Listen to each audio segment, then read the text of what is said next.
Hi, everyone. This is the Leadership with Heart podcast, and this is Heather Young, your host. Employee experience is powered by emotions. Managers and or leaders within organizations get to choose which emotions they unleash from within the people they lead. Leaders, meaning supervisors or above in an organization, drive much of the positive or negative emotions by their actions or inactions, their words, or what they fail to say. When a manager chooses their words and their actions carefully, they exhibit great emotional intelligence. These managers are often thought of as leaders who care, or as I like to call them, leaders with heart. This special brand of leader drives engagement and loyalty simply by being themselves. Are these leaders perfect? Absolutely not. It is in their awareness and sharing of some of their imperfections that we realize their brilliance. In this podcast, I ask you to see yourself in the stories my guests tell about times when they were not the best versions of themselves, but how they used their hearts to guide them to a place of deeper connection with their teams and heightened leadership prowess. Enjoy. This is Heather, and welcome to the Leadership with Heart podcast. And I am very excited today. I'm joined by someone I met just last week at a really great conference. I felt like he was part of my people, part of my tribe when I was there.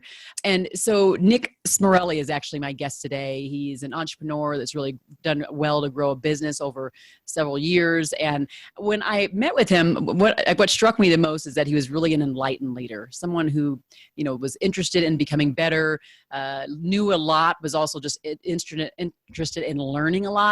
And I think that's kind of key, being a consistent, constant learner as a leader. And so that's why you're on the show, Nick. So welcome. Oh, great to be here.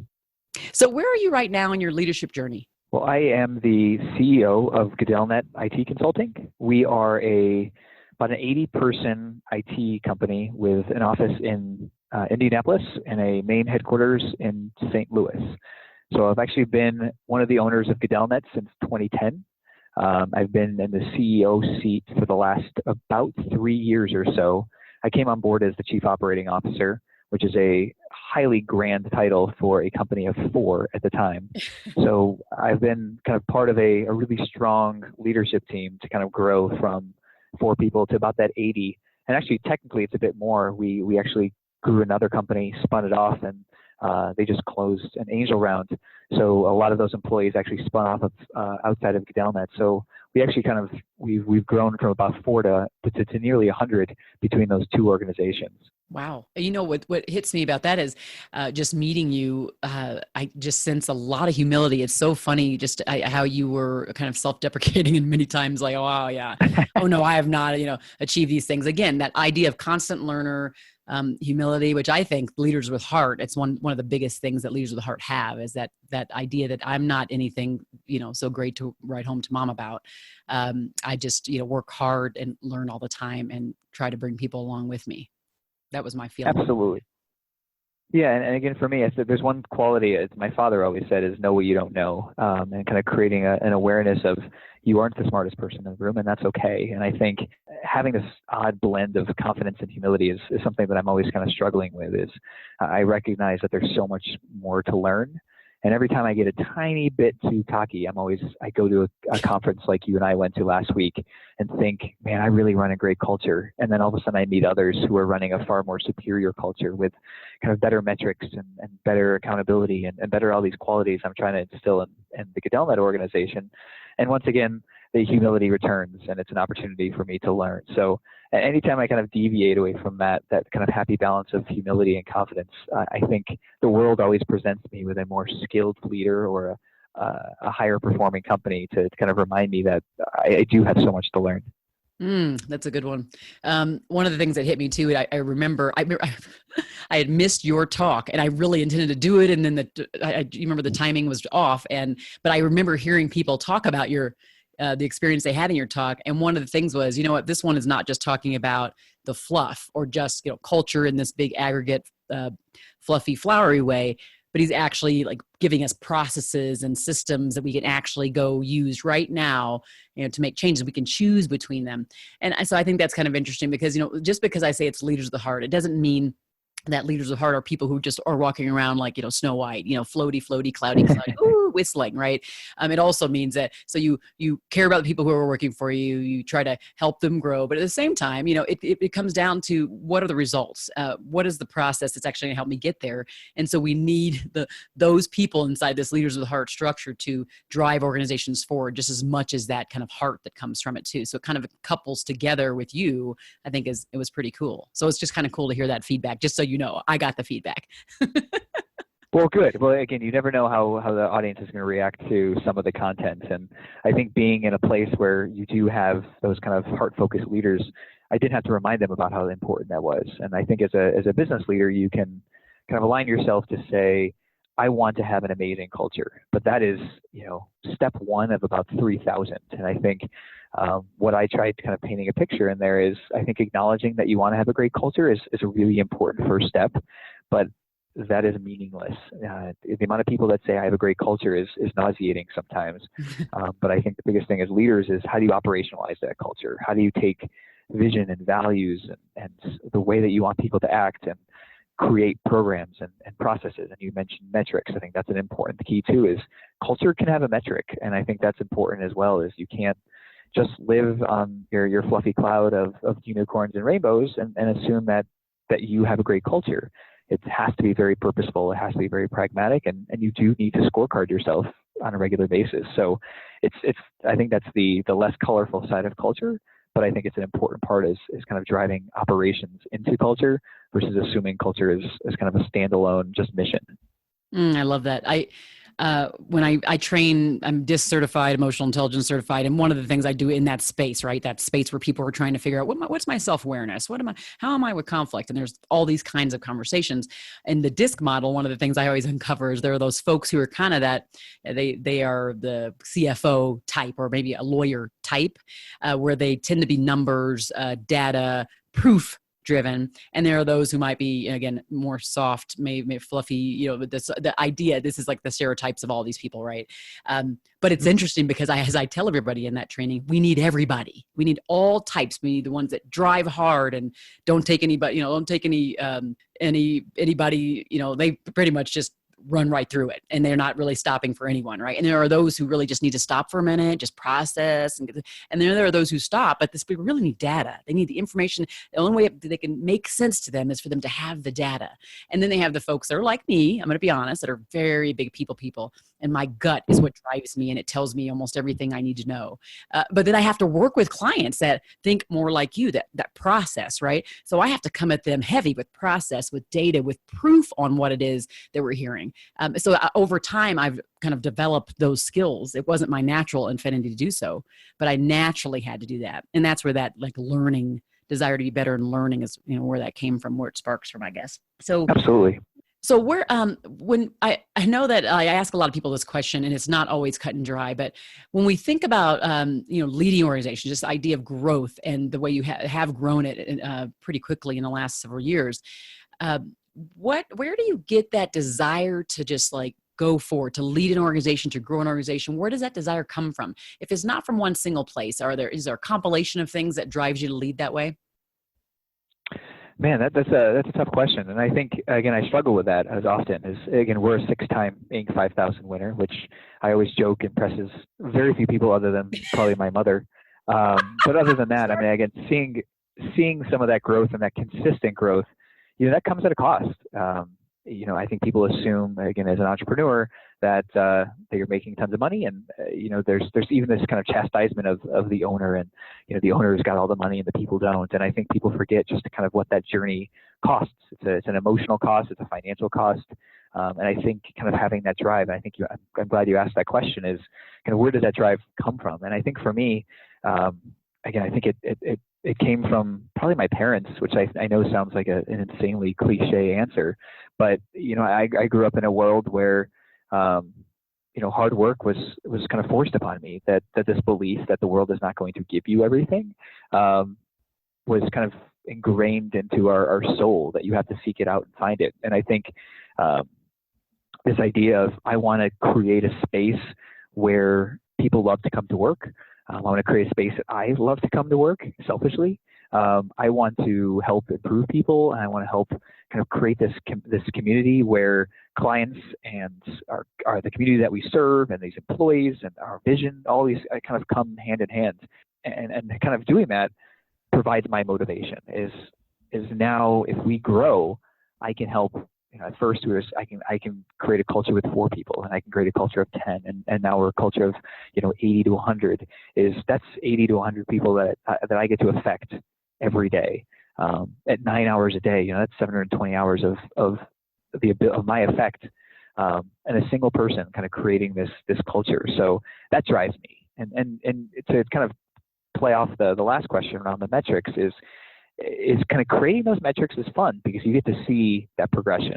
And the days where it's tough, on the days where I wonder, am I the right person for the job? You see those metrics in the culture. You see the metrics in the engagement. You see the metrics in the retention. You see the metrics in even just micro metrics in terms of participation in after-hours events or participation in using your paid PTO time, or again, we use Tiny Pulse, and they do Cheers for Peers, where it's a kind of acknowledging your team for hard work and seeing that go up on a week. Those are the things that drive me and kind of help motivate me through those tougher times because I want to see this culture come alive. So I think some of those metrics really do kind of help say, you are making an impact. You haven't gotten to the top of the mountain, but you are making an impact. So that kind of comes back to kind of feeding that drive. That's so interesting. For the longest time, I was doing a lot of external customer experience. I worked in customer experience roles in the leadership capacity. And I always have been the person I am, of course. But one of the things I've noticed, I usually would be reporting to a COO or a CFO for some strange in the roles that I was in. And of course, more often than not, they're data driven.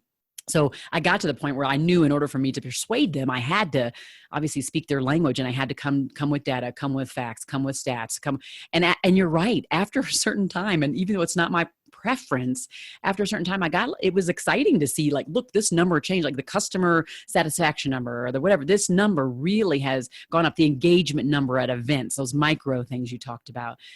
I get like super excited about the smallest things. Not everybody notices those, but I notice them in my gut. But I've actually gotten better, like you just said, and starting to notice them in the numbers, and that can be very exciting for organizations, particularly in the space, in that employee engagement space that I live in all the time too, where we're constantly trying to convince the executive leadership team that it's really worth it to do the activities that we're doing. And so we have to do that in a way that points to numbers, right? There's no question. Again, I think ultimately speaking, somebody, and again, I'm going to relate this back to Tiny Pulse. The saliency of that event probably is dictating my answers here, but somebody actually made a comment of, we know that Gadellnet really kind of has a fantastic culture, and there's a selfish reason to that. And they made a quip about kind of how that impacts our profitability. And I wrote back, I'm like, absolutely. Our job as a leadership team and those that are making big capital decisions is I need to make sure I'm using my financial resources correctly. That is what everyone is expecting me to do. And so I think for us is kind of having those tangible improvement metrics that we know are going to drive customer satisfaction and employee satisfaction, reminds me that it is a prudent use of funding. Yeah, absolutely. I definitely agree with that. In my mind, I'm kind of tool agnostic, as I mentioned when I was speaking, but there's an affinity I have to Tiny Pulse. Obviously, I've been partnering with them for a while. Tiny Pulse being that the survey platform, the performance management, all of that stuff that they do, that Cheers for Peers, because in the end, the whole focus is driving engagement and retentions. And I agree with you. Any way through reporting, through any tool, if something that can help us, streamline processes to get to the bottom of what it is we're doing and how it impacts the environment, the experience of the employees. We can't go from gut. We really do have to be able to point to something. So those systems, the system you just talked about, really helps to do that. So, that's a very good point. And even as an entrepreneur, I love the fact that I see, because it wasn't just your firm, there were other firms that had, 40 people, 30 people, 20 people. And I was like, wow, I'm really impressed to see smaller organizations investing in this, when I then work with much larger organizations that don't have something like that in place, maybe even don't listen or act or have action planning around the feedback they receive from their people. So it's just, I was just very impressed by that group of entrepreneurs, the smaller firms that really have that in check. So kudos to you. There's no question. Well, thanks. I think again, I'll reply to this quickly. Is I think in enterprise organizations, people working not at their full capacity, you can hide. You can hide in the enterprise. You can't hide in small business. And so I think, again, coming back to these quote selfish motives of culture, is ultimately an engaged employee who's really kind of operating at full potential is obvious, and an employee that is not operating at full potential in a small business is very obvious as well. Where in an enterprise, you could probably hide for a year or two before really kind of being quite as obvious as you could in a small business. So I think, again, I'm so glad to see the small business community rallying around this idea of being kind of very purposeful in culture, because it does make such an impact. Getting 40 employees operating at 5% more effectiveness is huge value to net profit numbers, and I think that's important. Oh, I love that. Yeah, I have to say that this conversation is probably one of the more unique of I think this is my 28th or 29th episode, and we really haven't gotten to this numbers discussion. So I think this is good. It's salient. And for those who are listening, I'm sure they're picking up on that a little different. So, okay. So what happened, we know that you are, really invested in culture. You're pointing the metrics from the back end and the front end, and you're looking at all, you're connecting the dots. But what do you do?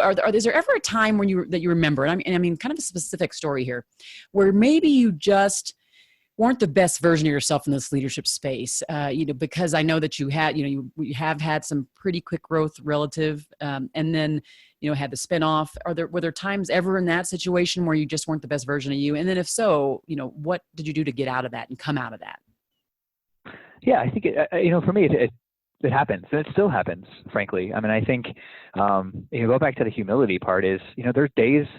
Sometimes being a CEO is exhausting because I feel like often I have to be the one that comes in, I have to be the smartest person in the room, and I have to be the most optimistic. I can never have a bad day. And I think as I've grown as a leader and become a bit more wise, I think I realized that that's okay, that sometimes it is okay to have a bad day. And I think for me, it happens. And I can't even point to a specific event, and I'm sure it'd be far more compelling if I could. But it happens, and it happens frequently. If I'm dealing with a complex financial issue, or we have a client that is upset, or I'm dealing with a tough personnel issue. That meeting after that meeting, I'm probably not acting the best version of myself. And I think one of the things that I'm really happy to be in a culture of acceptance is when that happens. One, we have a culture that, even though given my title, I have an entire organization, no matter what layer they are in that organization, that is willing to call me out on that fact. Some people do it with a sense of humor, some people do it with a sense of directness, but regardless, we've created a culture that it's okay to tell the CEO you're not acting in accordance with the best version of yourself. And I think acknowledging that, so my responsibility in hearing that is to acknowledge it and say, I am not, and I apologize for that. And I think, again, going back to that confident humility of being willing to, in front of a group of people, say, this is not the best version of myself. Oftentimes, again, and I think we all kind of fall into this trap. You feel like, I try to create this vision of where we want to go, and I want to be a coaching type of leader, but all of a sudden I become coercive in a tough situation where we're kind of navigating murky waters, or I believe I am the one who has all the answers.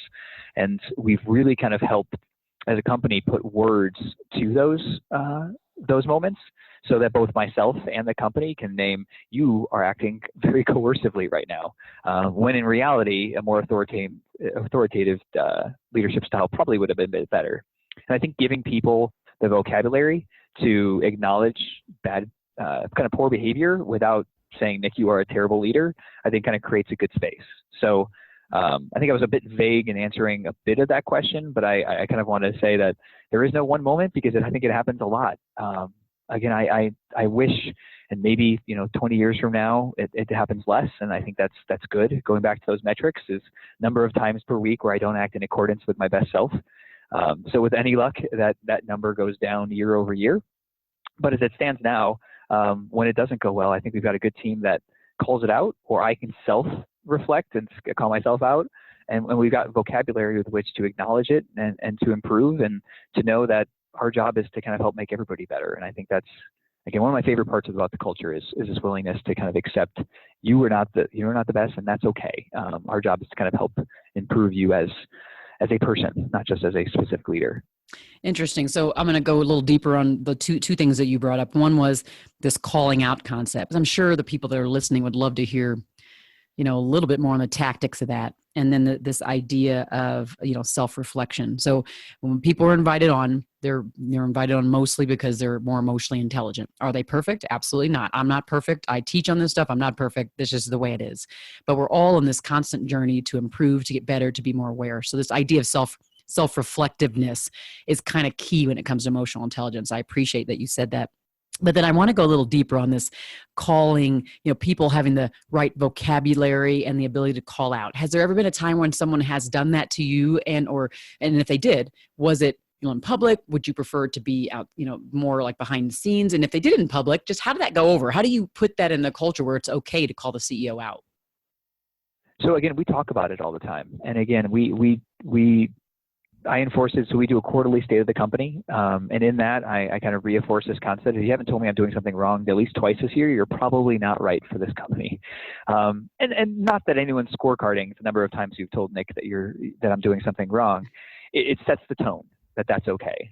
And I think, again, publicly or privately, of course, privately would be better. And I think that's okay. And I think the team is good and generally wise enough to recognize that publicly sometimes it would digress from the mission at hand, but they'll also recognize that there's certain situations where if I am off course, that it's better to steer me back on course immediately versus waiting to say at the end of a meeting.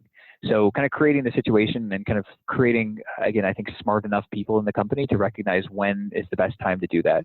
But again, given what I do and given my role, I think most people do feel much more confident bringing it up in private versus in a much more public setting. Okay. And I think for me, again, hopefully I haven't given a false illusion that it doesn't hurt feelings or it doesn't bother me when I do hear that. We don't use DISC. We use predictive index for kind of our personality traits, but I'm a high B, which means I'm very socially inclined, very extroverted, and I feed off of people's versions of what they believe I am, of who I am. And so that's a negative sometimes because, for me, ultimately, I have a good sense of reading people, but often find myself questioning, having kind of that imposter syndrome when people tell me I'm doing something incorrectly or if I'm not leading a situation in the right way.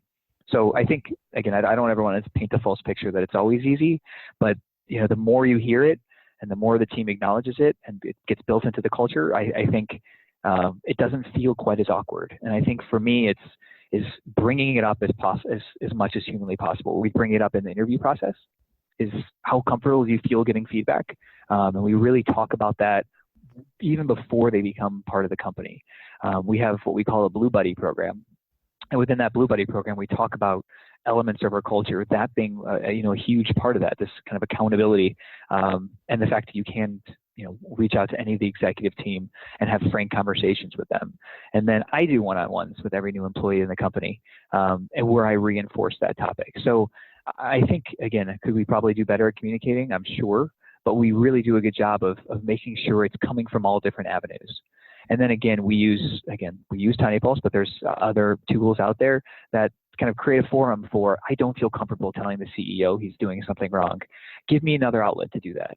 And whether that's going through HR, whether that's going through your manager, or using some sort of anonymous engagement tool to kind of help communicate that. Because I think people haven't come from cultures like that. And I think part of our job as leaders is to recognize that people come with their baggage from previous employers. And some people are not comfortable with that. They're not comfortable giving feedback. They're not comfortable receiving feedback. And so one of our values is grow or die. And in this kind of culture, you have to feel very comfortable with that. But we have to help people along that journey and not assume they're going to be ready for that day one when they come here. So it's again, building that into our training. So it goes back to this idea of kind of operationalizing our values is what programs are we in place to reinforce that as a concept instead of just saying it once and assuming people will follow. Love it. I could go probably about 3 different directions with that, but I know we don't have that much time. It's because it just starts to get super interesting and I start to peel back the onion. But one of the things I'm curious about is particularly with this idea of, spinning off a certain amount of the employees, the ones that are remaining behind, and sometimes there's a disconnect that takes place. So what happens? How do you reconnect with your team members when things are just getting totally bonkers, just way crazy. How do you reconnect with them? Just, making sure that they know, hey, I'm here. Hey, we're good. How do you do that? What are some of the things that you do? Oh, it's a great question. And I think it's that situation is multiplied a bit. So again, I mentioned the fact we have two offices. So most of my direct reports actually don't live in the same office or live in the same state as where I live. So reconnecting is hard. And again, so we try to use as much kind of FaceTime as we can possibly get. Oftentimes it'll be a Monday and I'll schedule a meeting for Wednesday or Thursday and make a trip into St. Louis just to show some face. Other times I pick a task that's been lingering on our leadership issues board. We use Traction as a methodology for managing kind of issues, and we pick a task from there, and I make a conscious effort to solve what I would say is not a completely complex task, but a more simple task, and solve that with somebody and kind of get in the trenches of kind of creating a common problem to solve. And it seems like that kind of helps just recalibrate our brains so that we're back in alignment again.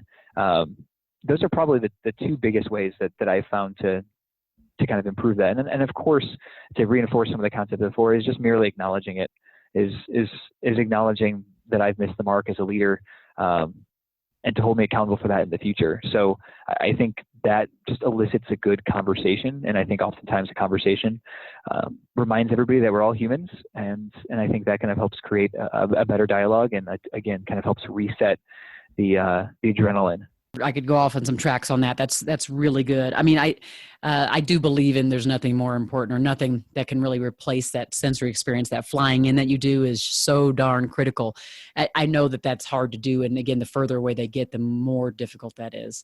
But I love yours is a unique one. You mentioned the example of entering or doing a task with one of the direct reports or with someone who reports to you. That way, at least when you're in the task, you're spending time, and then that connection takes place almost through the intellectual journey that you're going through to overcome that. Just really unique way to be looking at it, but I like it. I like it a lot. I think I taught when I was at in Tiny Pulse, I was talking about that, like action learning, or doing action learning teams where people are cross collaborating, cross functional across the table, right? They're not in the same team, but how do you get the connection? And I like this idea of, you sit at the table and you have to get down to complex issues that are facing the business. You're doing it together and you create a bond just by doing that. So I've really never heard of an executive leader saying that, but I like that. At least something I might share. I'm speaking at Startup Week next week, and I may share that with some of the entrepreneurs that are in the room. I like that idea. Well, good. Again, like I said, building kind of a shared, enemy, loosely speaking, is kind of that shared common, you're solving that problem, or you're solving that complex task, can kind of help just reset everything. And I think kind of creating that commonality and community does kind of help get everybody back in alignment again. And sometimes it's just everybody needs a win. I mean, who doesn't love checking off something from a task list, or getting that simple thing done, or calling something finally complete? And I think that kind of helps just do a little bit of that. So I like to kind of integrate that. So I'm glad there's a theory behind that instead of just kind of my intuition that that's a good way to solve a problem. Love it. So for those who are listening who may be struggling, in their leadership, sometimes they're listening because they just want to get a little extra oomph, or they just need a little extra motivation. What words of wisdom or pearl of wisdom you might leave the listeners with on leadership? I think the biggest thing that I'm still growing and learning about is that I'm not supposed to be the best. It's okay to make mistakes. It's okay not to be good at everything. And it's okay to know that you're not as smart as everyone else assumes you are. And you don't necessarily always have to be the smartest person in the room. But what motivates and challenges a team is somebody that creates clarity in their vision and expectations, and is continuously kind of striving to learn and listening to even podcasts like this. I feel like if you're listening to this podcast today, you're already on that fantastic journey. You're already recognizing that there's probably something else that you don't know about that you can continue to learn, and that's okay. And that the experience of becoming a leader is a journey. I'm not actually 100% sure there's actually a destination, that you're going to be continuously kind of learning along the way. And it's okay to have mistakes. It's okay to have weaknesses, and it's your job to kind of acknowledge those. But then I think, and that being okay. And so striving and finding places to continue to learn of what's the better way to coach, what's the better way to lead, what's the better way to create consensus, what's a better way to hold your team accountable.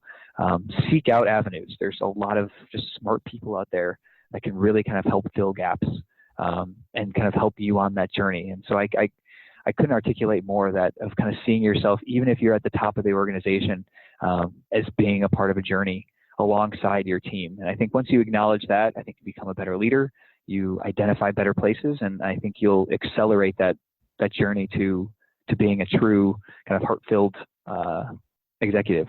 I love that idea of the executives themselves seeing themselves on a journey with the rest of the people, which is often a disconnect, right? There's often, like, we were kind of walking two different paths, totally, where one might totally be removed from what's happening on the front line, or there might be even a lack of empathy from what's happening on the front line when you're interacting with customers and what's happening in the back. And actually vice versa, to be honest, where maybe the folks in the front line aren't understanding the level of activity that's on the executive's plate, and maybe having a higher expectation of how much they're supposed to be engaged with the front line. So I think there's a misunderstanding all the way around, and particularly when you are in the enterprise location, I think, but not only. I mean, I think even in the space you're at, I know there are folks that have that disconnect. So I appreciate this idea of the journey together, irrespective of where you are in the leadership journey, but also in the company. It's pretty powerful. So I thank you for that. I'm happy to instill some wisdom along the way, even though there's so much kind of learning going on. So hopefully your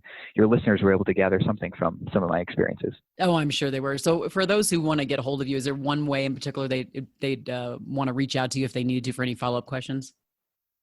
So again, I'm a technology guy, and I'm really not on Twitter. So Twitter is not the best way, but LinkedIn is probably the best way to get a hold of me. I'm very flexible. Just make a note in your LinkedIn request that you heard me on this podcast. Other than that, I'd be happy to share my email address. It's nick@gadellnet.com. So either one of those avenues, I'd be happy to talk further. I love talking about these topics, and I find myself, even though I'm tackling somebody else's issues, I become stronger as a leader. So always count on me to respond quickly and participate fully in terms of any challenges that you may be having. Oh, that's great. I appreciate it. So if you guys liked this podcast, you found it to be valuable, please do make sure that you rate it and review it on iTunes. That helps actually more leaders get the content and discover it more quickly. I really appreciate it. And Nick, I can't thank you enough for, number one, just talking to me so quickly after we met. I know you're super busy, but I'm glad that the listeners will receive the value of your wisdom too. Well, thank you so much for having me. Thank you. Thank you for listening to the Leadership with Heart podcast. You can grab the show notes by visiting customerfanatics.com. And don't forget to subscribe to our newsletter.